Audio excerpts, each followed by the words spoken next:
2020 executive order. This meeting of the Revere License Commission will be held by remote participation only. There is a link to join at the Revere City Hall website. Also, the following matters will now come before the Revere License Commission today at our regularly scheduled meeting. The meeting previously filed with the city clerk. Applications submitted for consideration. Item number 1, the Vault Lifestyle Boutique LLC, 203 Squire Road. That's Scott Storniello, manager. This is an application for a change of location. The application of the Vault Lifestyle Boutique LLC for an application of change for location of a secondhand dealer license for sale of sneakers and apparel to 203 Squire Road from 747 Broadway. The hours to remain Monday through Saturday, 1 through 8 p.m. Is there someone here from Vault Lifestyle Boutique? Yes, I'm here, Scott Stoniello. I'm the owner. Very good, sir. Can you just explain briefly what it is that you're planning to do? We already had a business in Revere on 747 Broadway. We're like a retail sneaker store. We just moved to 203 Squire Road. The same type of business. It's a secondhand also, as well as brand new stuff. So my license was for secondhand, to sell secondhand items. Very good. Do any of my fellow commissioners have any questions? No, I have no questions. I have no questions. I reviewed the application. I have no objections to it. Very good. I'll close this section of the meeting. Are there any proponents? Is there anybody else that would like to speak on behalf of this application? I don't see or hear any. I will close that section. Are there any opponents? Is there anybody that's opposed to this?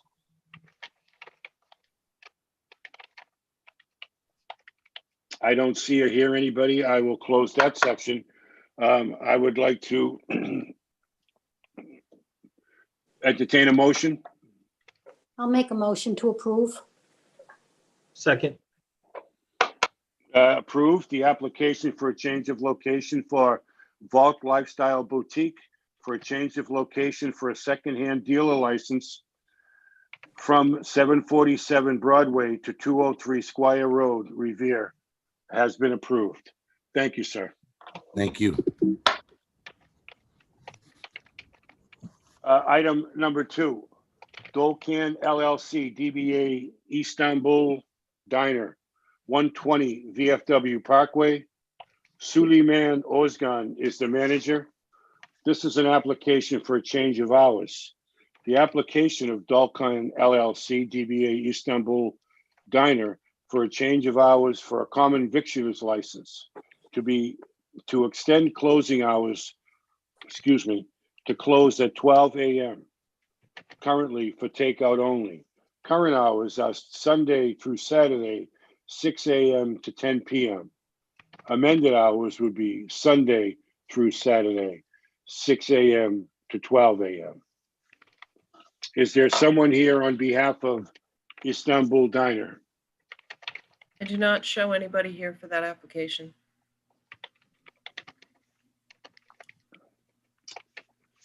Very good. I will table this and come back to it before we close today. That concludes the applications. The next item would be hearings. Item number 3, Toria Altalhad, DBA Wonderland Auto, 1176 North Shore Road.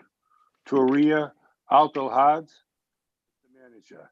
This is a hearing into possible violations of laws governing Class 2 motor vehicle dealer license.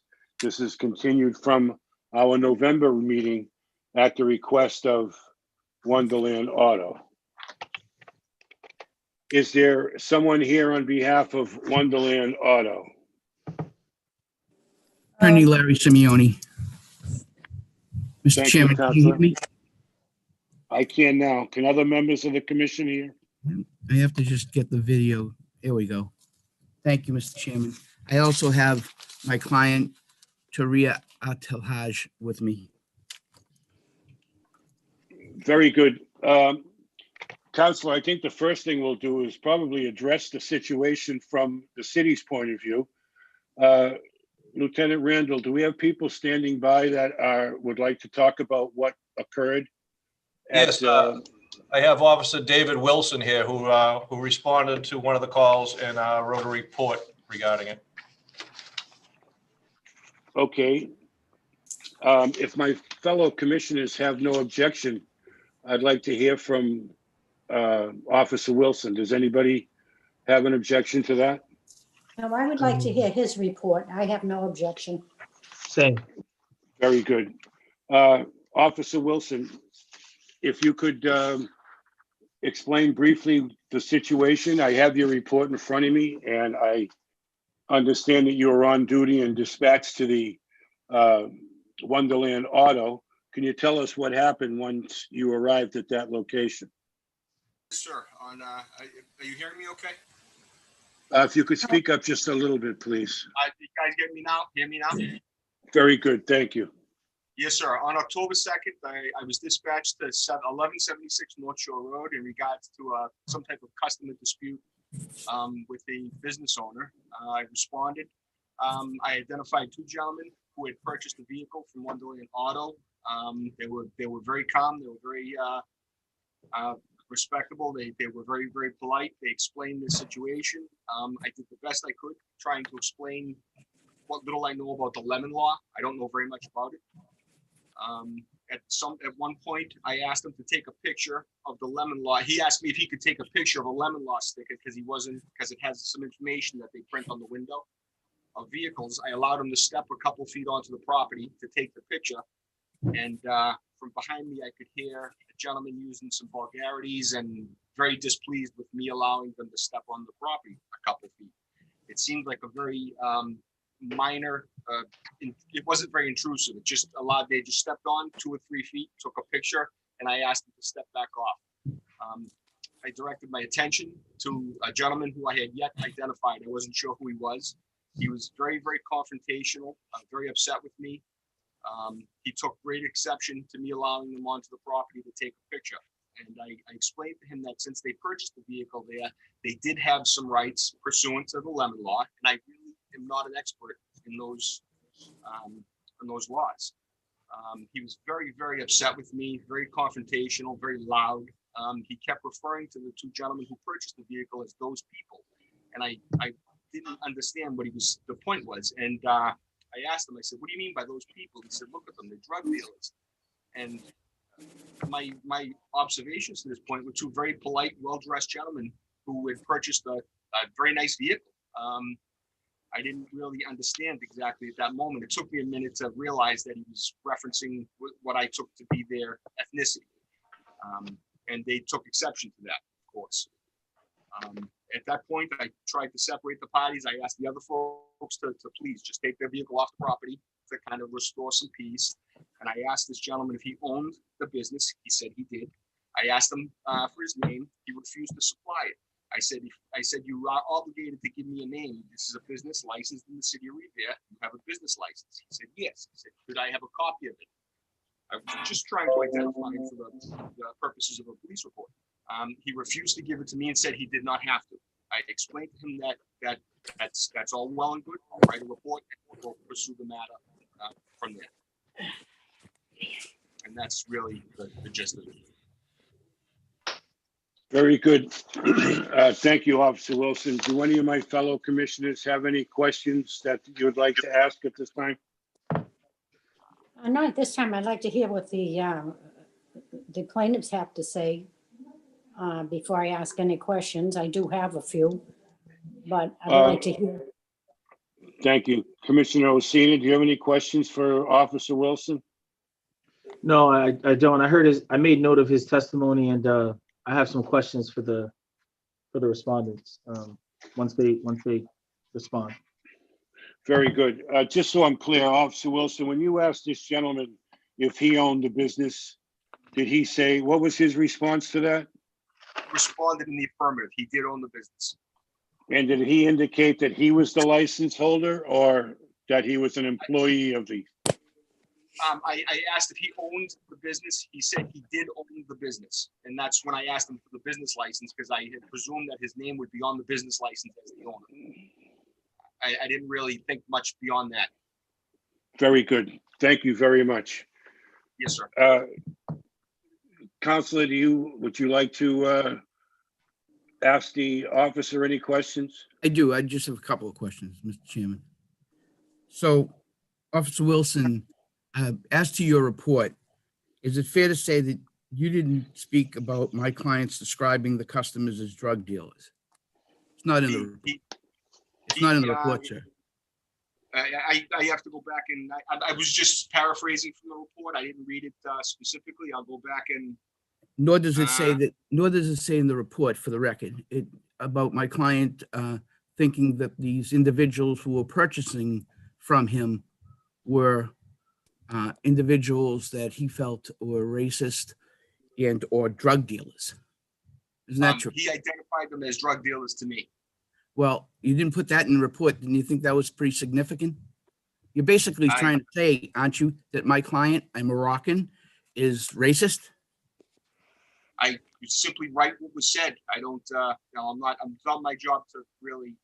Fair to say that when you write the report, the facts are fresh in your mind?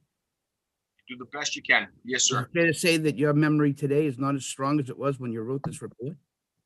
Well, I had to refresh myself to the report. Okay. So you stated that the people, when you approached them, were off premises. Is that correct? The vehicle initially was parked right in the driveway where the gate is. And then after they had pulled it a few feet off the property, because Officer Chan asked them to we were trying to put some distance in between everybody involved. So they pulled the vehicle through the gate to the other side, closer towards the liquor store end. And did you happen to ask my client if it was okay if you brought those individuals on his property again? No, I did not. So you took the liberty of bringing the two people that they were having the dispute with on the property. Is that correct? Yes, sir. Okay. I don't have any questions at this point, Mr. Chairman. Very good. Thank you, Counselor. Thank you, Officer Wilson. Do any of my fellow commissioners have any questions of the license holder or attorney? If I may, Mr. Chairman, I can start a little presentation so I can answer questions. I'm sorry. Proceed, Counselor. So, first of all, good evening, good afternoon, Mr. Chairman, members of the Licensing Commission. As you know, I do represent Turia Haj. She has been my client since 2014, as well as her husband, Ahmed Mo Eldon.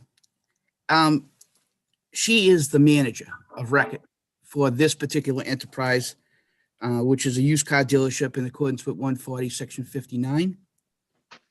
And in that capacity, under that particular statute, the section for which this commission is doing an investigation is Chapter 140, Section 66, relative to the incidents of 10-2, 20, and 10-7. Each of those incidents, Mr. Chairman and members of the commission, my client called the Revere Police for assistance.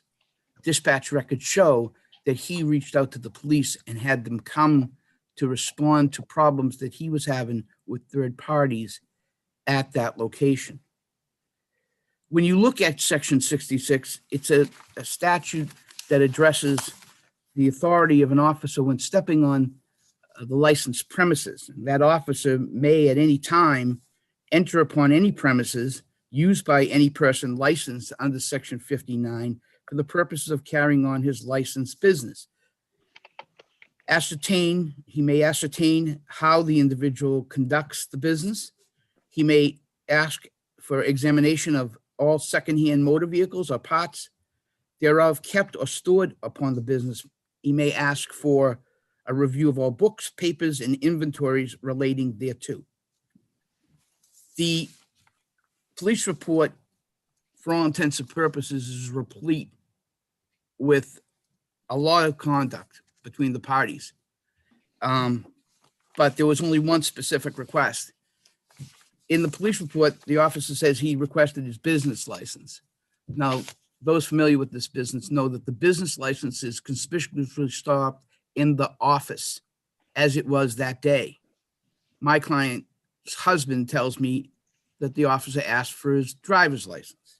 Notwithstanding, I look at the situation, and this is what I have learned. That my client's husband was on the premises assisting his wife that day, who was taking care of the children and school teaching and things that are now required due to the pandemic. That a customer came on the premises with a friend, a customer that my client's husband has known for many years. The friend became very, very outspoken and in fact threatened my client's life, saying he was going to shoot him. If you want the exact words, I can tell you that, but that's what happened. My client was extremely upset. He immediately called the Revere Police for assistance. When the police got there and they responded, what happened, as the officer testified, is that the people were off the premises. And now the officer brings them back on the premises without asking my client, without even talking to my client about what happened. And that, needless to say, excited him and made him nervous, and justifiably. This is an individual who threatened his life. As a matter of fact, what is not in the police report is that the officer asked him, if he threatened your life, what did he threaten to do? He threatened to shoot me. Oh, okay. Did he have a gun? I mean, that was the testimony that wasn't in the police report. That said, he did make a request. The officer made a request. I don't know if it was a request that you'd consider a violation of the Section 66, but at this point, my client would like to say that she would ask this commission to understand what happened that day, that she had been running this business for 6, almost 7 years without incident, that she came to this country in 2002 from Morocco. She's educated there in Morocco. She's married, has 2 children, and her residence is right behind the business. She literally lives in a 2-family behind this particular location. Her statement to me, and her statement to you, will be that in the future, there won't be a further Section 66 incident happen under her watch. But she would ask the police, if they can, to at least call her, and she'll provide any information about the business they so require. As to the October 7th incident, again, I've looked through the police report. There is no request made by any officer to the husband of my client relative to items and the focus of Section 66. Therefore, I would ask you to not file a violation based on that report. Thank you, Mr. Chairman. Very good, Counselor. Is the gentleman here today? I'm here, yeah. Hello? No, my client, Okay. my husband, yeah. Yes, that's very good.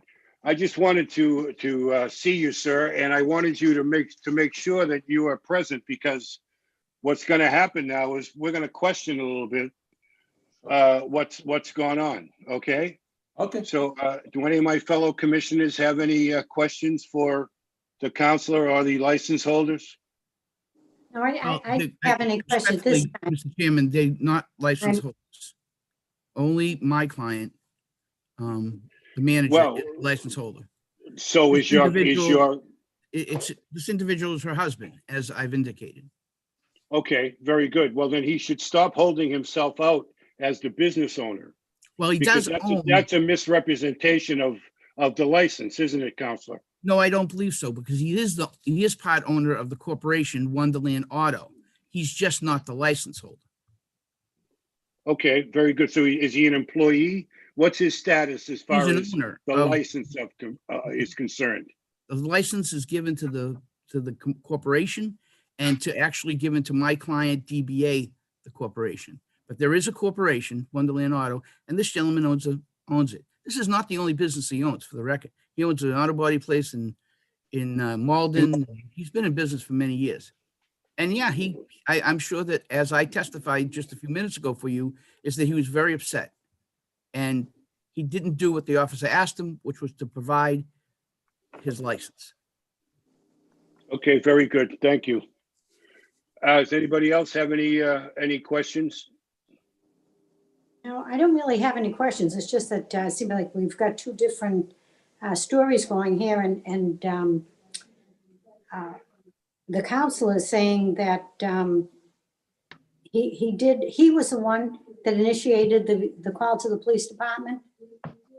Is that? Yes, is on that correct? both occasions, Madam Chair, Commissioner. So he's the one that initiated the, and in this report, this guy threatened his life. Is that what we're hearing today? And this is The the reason? officers, through you, Mr. Chairman, to the commissioner, the officers never asked what happened that brought the response and the call for help. But had he would have been told. Which That- state are we referring to, Counselor? Okay, so so the officer really didn't hear exactly why he called the police. And so not hearing that, he allowed them on the premises. Is that what happened? Well, I'm Not- told, go ahead, Mr. Chairman. Not knowing that the call was about a threatening to shoot him. It's hard to glean from the police report when anybody knew something, but at some point, the officers did find out that why my client was upset and had questioned him as to whether he saw a gun, and then I think they dropped the subject. Okay, and this party, just again, refresh my memory, this party you said has been there before? The customer? Yes. Yes, the customer has been there before. He's a regular customer. They were He's fighting over a water pump. Oh, okay. But he did return, even though he's done business with them before. He's Oh, come back to absolutely. business. Okay, thank you. I have a few questions. Yes. Attorney Simeoni, so when you testified, you indicated that the husband of the license holder was the one who called the police on the two prior occasions? Yes, I have the dispatch from the police department. I've ordered those and I have them in my possession. Only one date was provided to me. Okay. And Which one so was you wanna that? Say that, so the license holder's husband, who's at the hearing today, was fully aware that Officer Wilson was there to assist him specifically, correct? Yes. So I guess my question is, how was Officer Wilson was supposed to identify between 3 or 4 individuals who were essentially screaming at each other, who is in fact the person who he should be speaking to on behalf of Wonderland if he did not want to identify himself? How was Officer Wilson supposed to figure that out? Because Officer Wilson spoke to Officer Chan, who had been on the premises and already separated the parties.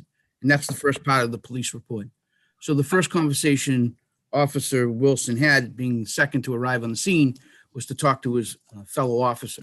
Who And then- and I can appreciate that, Attorney Simeoni, but my question is, if Officer Wilson is present on the premises, and although Officer Sean did indicate that he spoke to the parties prior to his arrival, there's no indication one way or the other that the license holder's husband actually really identified himself, even to Officer Sean.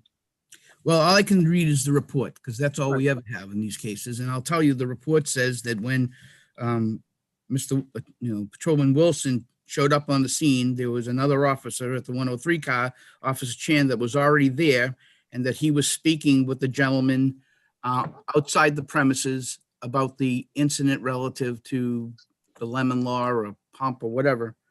In fact, he goes on to say in the report, the gentlemen were very polite and explained themselves calmly, and I, being Officer Wilson, encouraged one to take a picture of the sticker affixed to the window, which just explains their rights.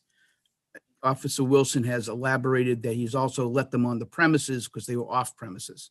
So at that point, I think it would have been clear to Officer Wilson who the people who were making complaints, and that the other party could only have been the owner. Right. So I guess my question is, so you indicated in your testimony that the license holder's husband, who has multiple businesses, I'm not sure in the city of Revere or in other neighboring cities, certainly understands his obligation to some degree, that he has to cooperate with city officials, including and not limited to the police officers. Is that fair to say? I absolutely think my client fully understands that he has regulatory obligations to an officer who comes on the premises to inspect under Section 66. My client I think he has an auto body shop over in Malden. He's got a couple of other businesses, but I can tell you that my client is fully aware, the manager is fully aware of the obligations. And had she been there, she would have provided any access that the police officer wanted. In this particular case, he asked for the driver's license, and that's what I've been told. But it appears in the police report he asked for the business license. Now, the business license, Commissioner, is, I don't know if you can see it, it's this document right here. And by the regulations, this document must be, conspicuously set forth on the premises. This is in the office, tacked up to a wall, almost in every location, because that's what the requirement is all about. Thank you, Counselor. Officer Wilson, if I could for a moment, can you describe just briefly the demeanor of the gentleman at the time and his willingness to help ease this situation, or was he inflaming this situation? He was angry, confrontational, and abrasive. It was loud. He was agitated. He was not trying to calm the situation. And as you can, if you have a look at my report, I was under the impression the reporting party were the two gentlemen with the used car. I didn't know he was the reporting party. Now that you mentioned that, I wasn't aware, but I thought the purchaser was the reporting party. Thank you very much. Does anybody else has anything to add before we discuss the remedy here? I just wanted to say that there was 5 days after this incident, there was another report filed by an officer who was unable to be here today. The same type of thing. He went there for some sort of a disturbance. He asked the party there to identify himself, and the party refused. Is that party the same gentleman, the husband of the license holder? I wasn't there, so I don't know. I'm only assuming. Attorney Simeone, do you want to elaborate on that one? Mr. Chairman, I can tell you that my client was at the premises. I'm sorry, my client's husband was at the premises. The facts that are in this particular report establish no request for information at all. Not request for their name, not request for his name, not request for anybody's name, let alone any other information. I can go into this report, but frankly, I think everything that is in this report doesn't relate to the present requested violation. There was no request made. And I understand. Again, I want the commission to know that, we understand that the next time a police officer goes upon the premises, that my client and or any employee of my client, including her husband, should notify that officer who he is and whether he made the request. I think I'm sorry, go ahead, Commissioner. I'm sitting here listening to the facts. I read the police report and I'm hearing it. It seems to me, I'm going to just go out on a limb and say this, that, who's the true license holder here? Because is it the one who's on this application, or is it her husband? Who's substantially operating this business? I think there's some level of a requirement that the license holder is substantially engaged in this business. And if on 2 prior occasions, city officials are encountering the husband who's refusing to identify himself, and then shielding himself behind the idea that he's not the actual license holder and he doesn't have to. And then 5 days later, another report comes in from the same individual who, again, one way or the other, I don't have the report in front of me, is refusing to cooperate. I guess the real question is the license holder the appropriate person on the license? And I think that's a legitimate question for this commission. Mr. Chairman, if I could respond to Commissioner Osina's question. Commissioner Osina, are you finished with addressing? Very good. Yes, Counselor. Through you, Mr. Chairman, to the commissioner. Let me say for the first thing, on October 7th, the police report of October 7th, there is no request for identification of any parties. There wasn't a request for information. So the statement made, unfortunately, by the lieutenant that my client's husband for a second time refused to identify himself is incorrect. A reading of the two reports would clearly establish that there was no request of any type, including identification. My client, specifically in the second report, speaks to the officer. The officer speaks to my client.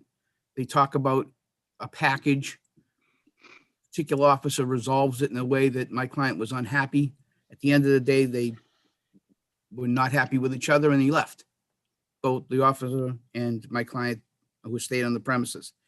But the facts, if you look at the facts, there is not a Section 66 request. No, but can I ask you, did your client make a threat to send a bomb to the Revere Police? No. Is he not the owner who stated that? Or The police report says, as this officer left the premises, the owner said, maybe I will send a bomb to the Revere Police. Now, in order to take that statement in context, you now have to go through the entire facts, which I will do. Okay. The facts of this police report is that my client's former employee went to Wonderland Auto to pick up a package. The package came from China. It had vape products in it. The package was in somebody else's name, not in the name of the client, of the former employee. My client refuses to give him the package in the name of someone else other than the former employee. He refuses. A dispute arises. My client then subsequently calls the police. The police arrive.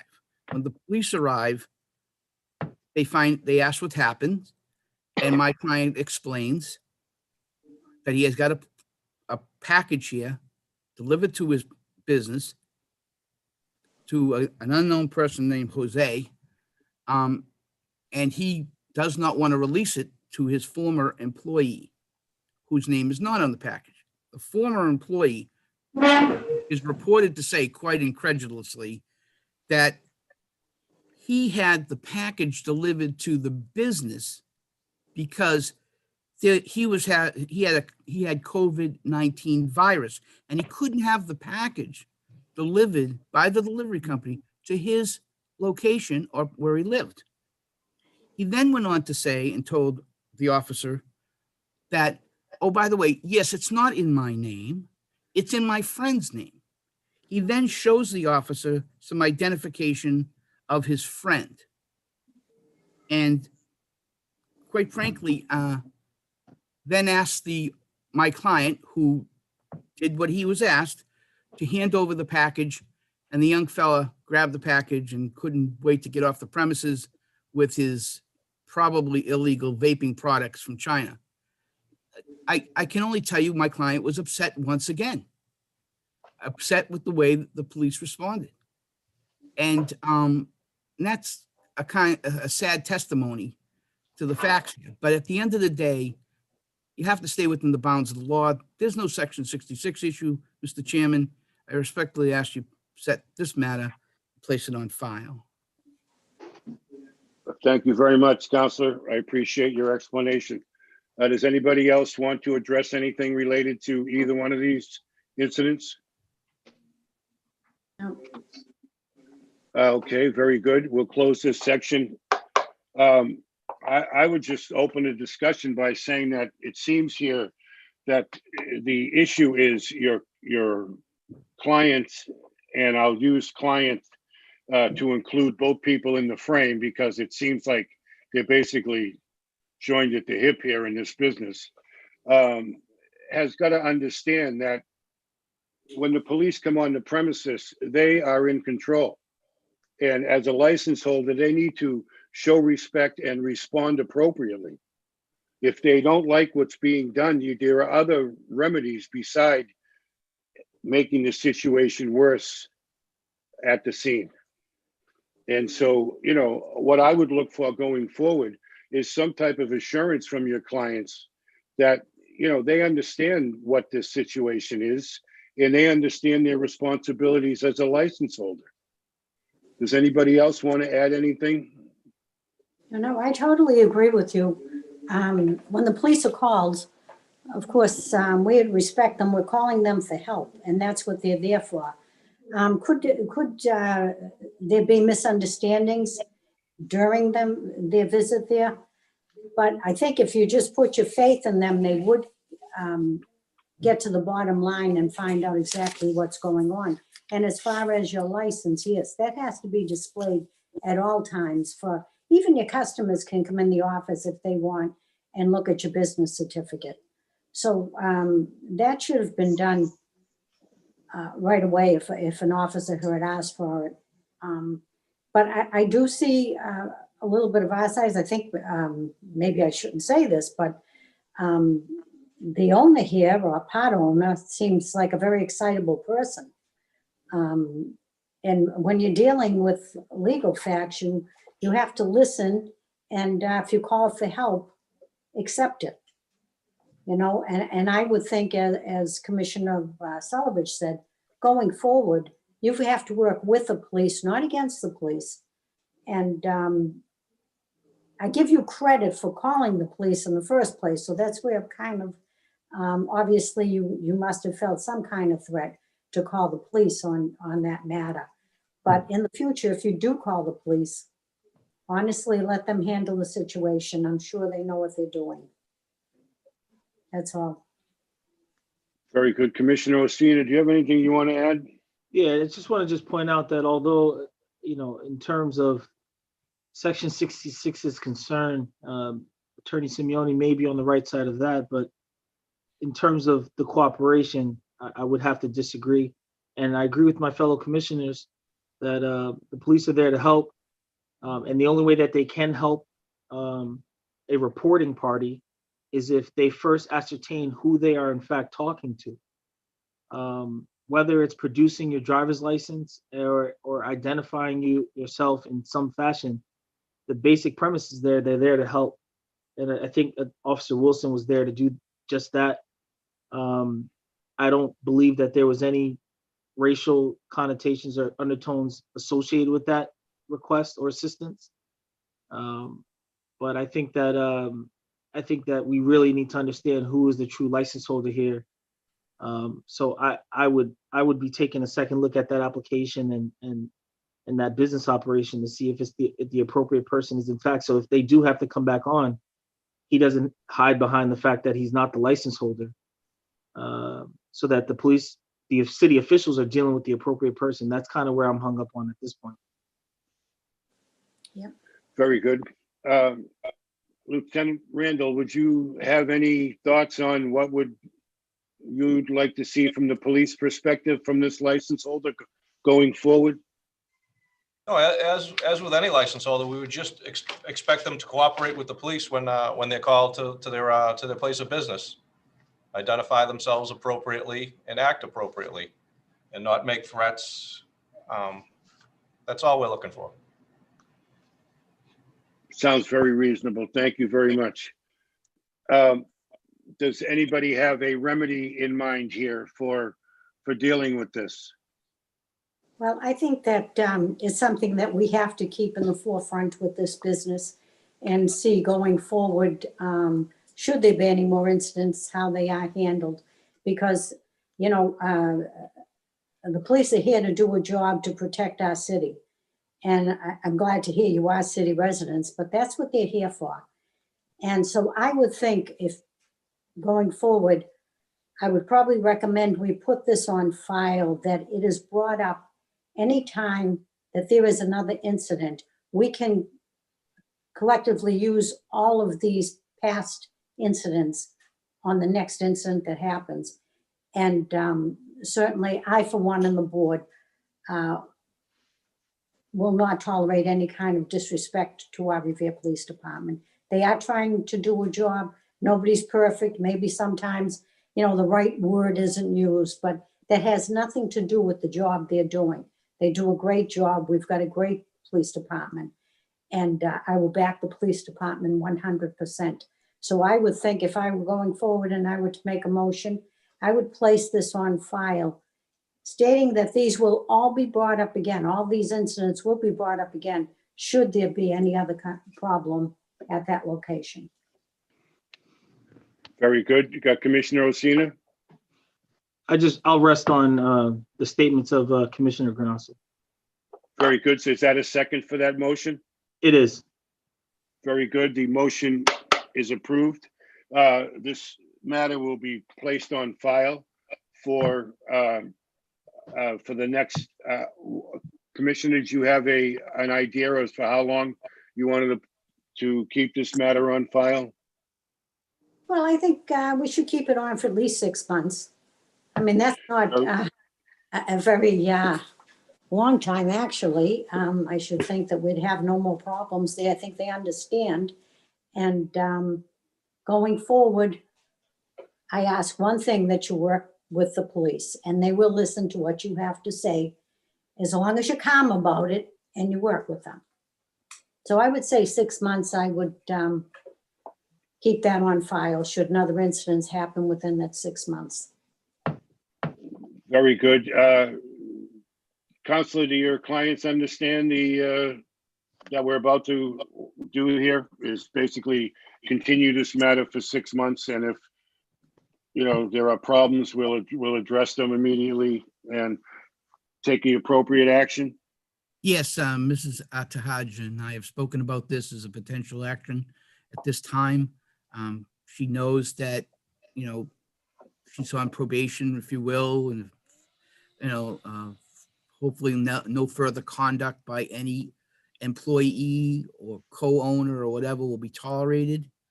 I'd just like to state for the record, though, that my client didn't call anybody a racist, and there wasn't a dispute on that issue. So I don't want that. And I have reached out to Officer Randall, because I think things like this need an opportunity to maybe speak to the officers and, make sure that this doesn't happen again. I'm hoping that Lieutenant Randall and I could work on that to make sure that there's communications between the business people and the police. That would be very helpful, Counselor. Thank you very much. So this matter will be, the hearing is closed. The matter is placed on file for 6 months. And if there are no issues, it'll just end. And if there are, we'll address them then. So the matter is closed. Thank you. Thank you, Mr. Chairman, members of the commission. Have a happy holiday. Thank you very much. Thank you.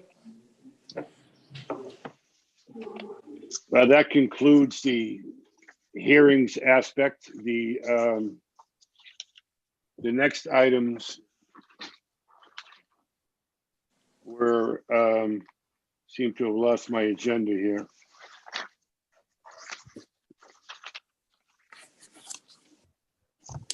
I think we're on communications, Commissioner. Yes, thank you very much, Commissioner Guanasso. I appreciate that. The next items would be communications, notification from the Alcoholic Beverage Control Commission approving an all alcohol restaurant license for S&V Partners, DBA Valsos Cafe. Notification from the Alcoholic Beverage Control Commission approving a malt wine cordials liquors restaurant license for Rubino's Restaurant LLC, DBA The Cutting Board. And an advisory from the ABCC regarding the governor's order of more stringent pandemic-related restrictions effective Sunday, December 13th, 2020. I'm not sure what that advisory is, but it is being communicated nonetheless. Still on the commission. Albert Garcia? Yes, and also the next item would be license renewals. Sorry. We currently have several pages of the license renewals. So I'll direct you to the website where you can see the entire list. Well, Commissioner, just at this time, just a quick question. The Revere Lodge of the Moose, have we got an updated manager at the Moose Club at this time?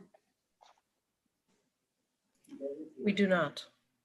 No, see, there's no manager on that, so, I mean, I'm for renewing the license, but why have they not come forward and given us the new manager or who's running it?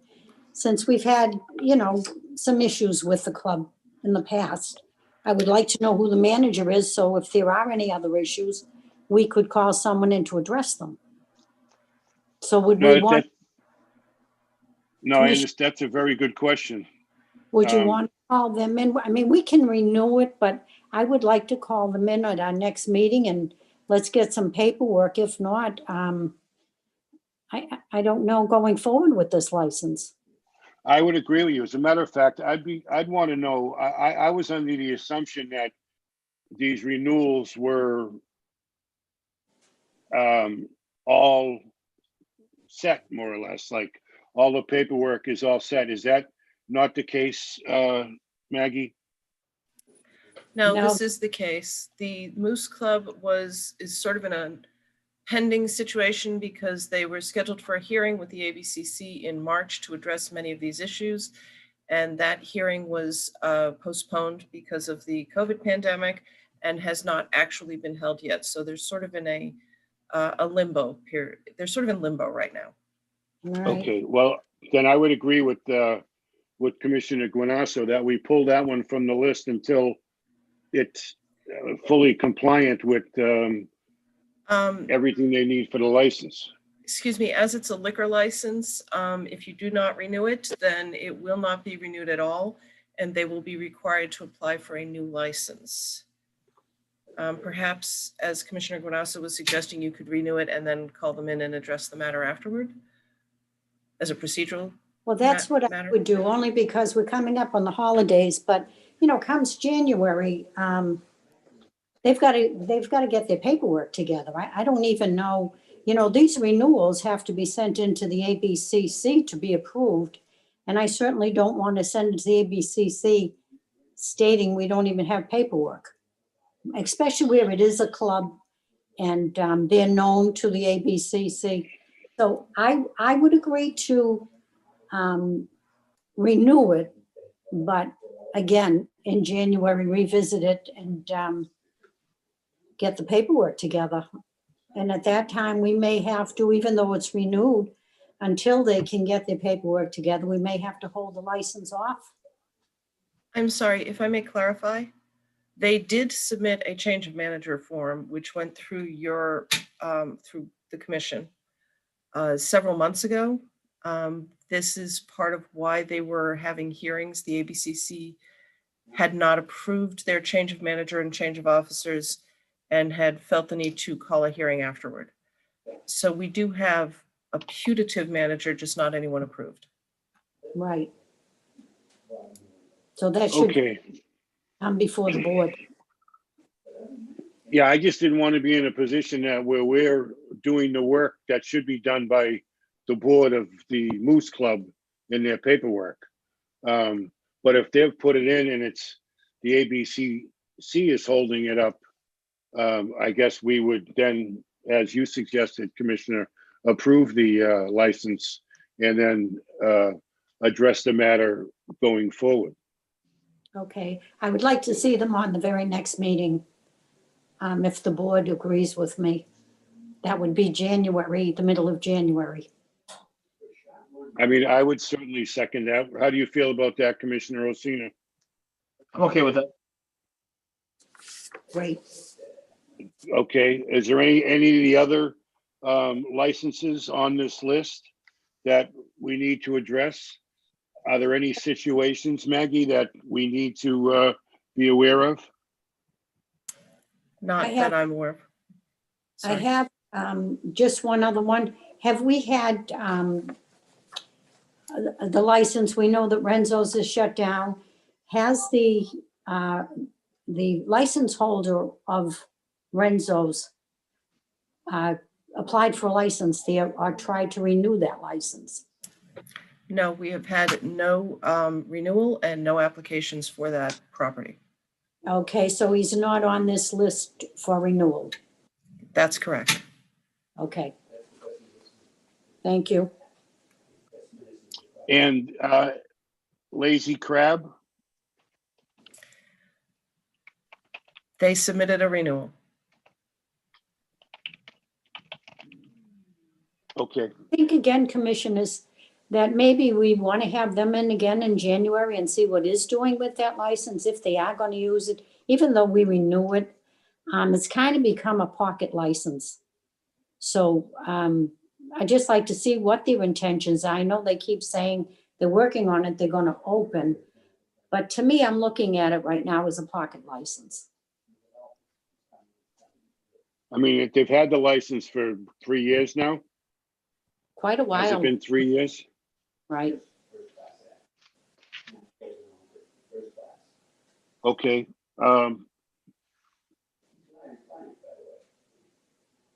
I'm just looking at the list and I don't see any others that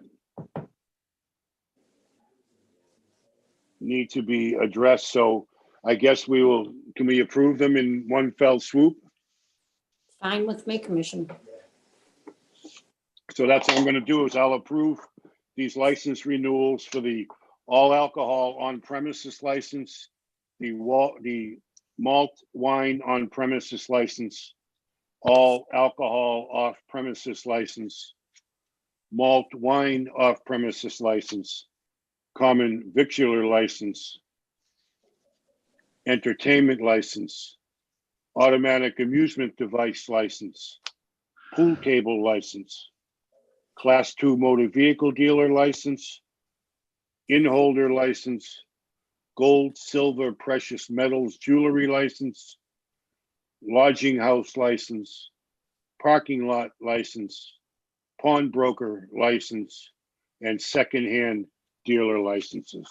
All those licenses listed on the attached sheets on the website are approved. Motion to approve, Commissioner. Thank you. I'm sorry. I make a motion to approve those. I'll Do I have a second. second? Yes. Thank you very much. The motion is approved. That concludes the business of the commission on the agenda. Does anybody have anything else that they'd like to bring up before we close? I just would like to, at this point, I'd like to wish everyone a very Merry Christmas, Happy Hanukkah, Happy Kwanzaa. You know, this is a month of celebration for all, which we will celebrate in many different ways.